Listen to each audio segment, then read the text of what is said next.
50 kilo na bugas or more. Fresh from the farm.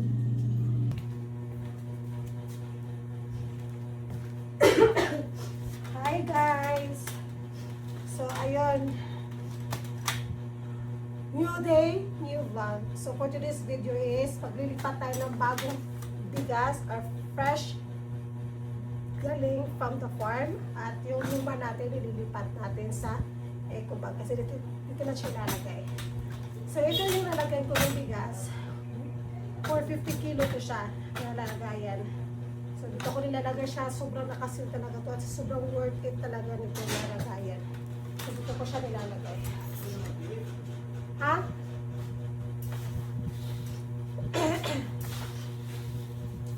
Kanay? Sulit lang ako, pero sulit lang yung kapit. Bukas ako. Mga saradong pretahan. Ano na? Ha? Hindi ko matulong niya. Ay, umaka mo kung tanaw. Umaka mo di ay.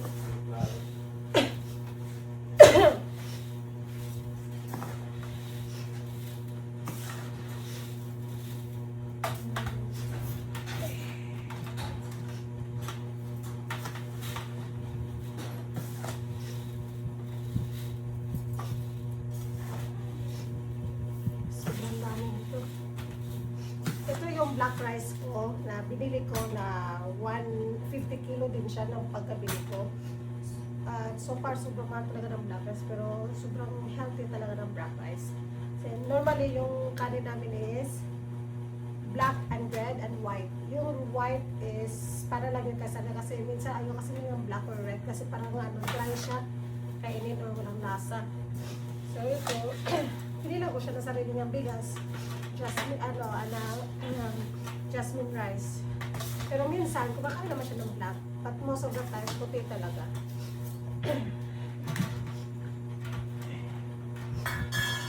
Lilipat na natin ito.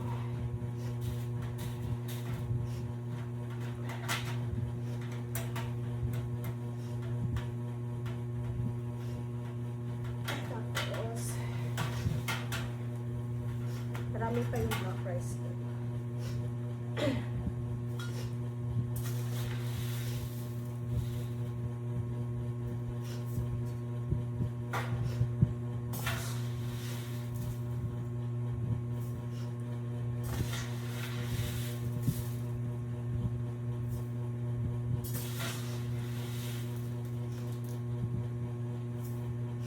Alam mo yung pag-fresh talaga yung bigas. Dahil pag pag parang tinatanggal yung balat.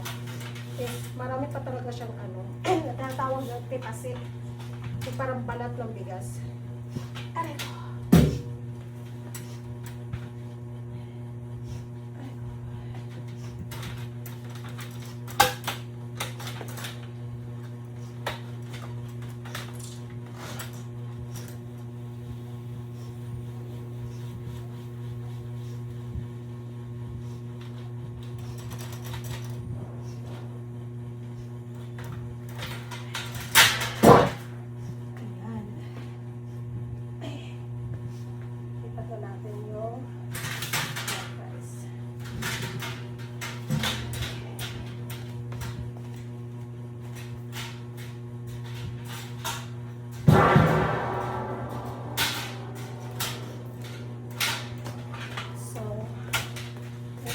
Sunod ang ililipat natin yung pula na bigas. Stop na ng balakang ko. Pinuhat ko kasi itong 50 kilos tapos hindak pa.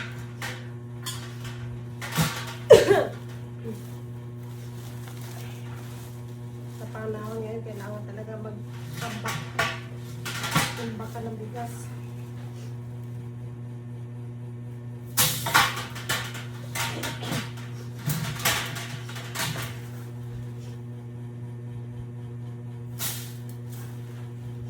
Alam mo, mainit pa siya. Oh. Alam mo talagang fresh na fresh pa ba?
Ito naman. Hindi mo ba sinabi sa kulay dito pa mo?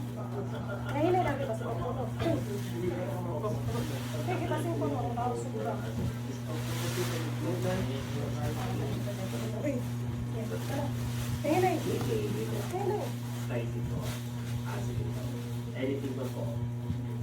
Sige po. Bibili muna tayo ng kwek-kwek yung Ito lang ito. para sa ating first. Anong wika? Wika. Uwi ako.